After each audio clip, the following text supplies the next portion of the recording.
Hi everyone, আসসালামু আলাইকুম। কেমন আছেন সবাই? আলহামদুলিল্লাহ, আমি ভালো আছি। যে যেখান থেকে দেখছেন আমার ভিডিওটি, সকলকে জানাই আন্তরিক শুভেচ্ছা ও ভালোবাসা। আজকের রেসিপি পেঁয়াজ কালি ভাজি। প্রথমে চুলায় কড়াই বসিয়েছি, তেল দিয়ে একটু জিরা ফোড়ন দিয়েছি। জিরাটা ভাজা হয়ে গেলে এর মধ্যে কাঁচামরিচ ও পেঁয়াজ কুচি দিয়েছি। এখানে বেশি পরিমাণ পেঁয়াজের দরকার হয় না, আমি একটু রসুন কুচিও দিয়েছিলাম, বোঝা যাচ্ছে না ক্যামেরায়। মরিচের পরিমাণটা একটু কম দিয়েছি, আমার ছোট বেবিটা একটু খায়, ও আবার ঝাল খেতে পারে না, তাই আপনারা আপনাদের পছন্দ মতো ঝালটা দিয়ে নেবেন। পরিমাণ মতো লবণ দিয়ে দিলাম, আবারও একটু নেড়ে দিচ্ছি।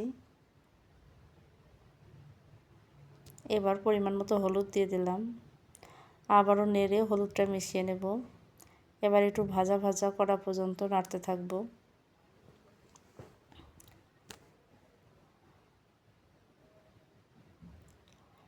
প্রিয় দর্শক, যারা আমার ভিডিওটি আজকে প্রথম দেখছেন তাদেরকে বলবো আমার চ্যানেলটি সাবস্ক্রাইব করে আমার চ্যানেলের পাশে থেকে যাবেন।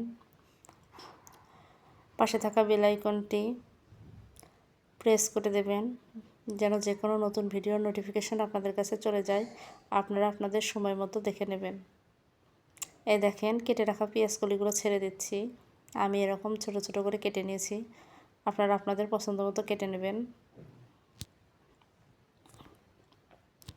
আর যারা আগে থেকে আমার চ্যানেলের বন্ধু আছেন, আমার ভিডিও দেখেন, তাদেরকে জানাই অসংখ্য ধন্যবাদ। সবাই একটি লাইক দিয়ে আমার ভিডিওটি ফুল ওয়াচ করবেন। অনেক দিন পর একটি ভিডিও আপলোড করলাম, অনেক দিন এত ব্যস্ততার মধ্যে ভিডিও দিতে পারি নাই, আজকে একটা ভিডিও দিচ্ছি।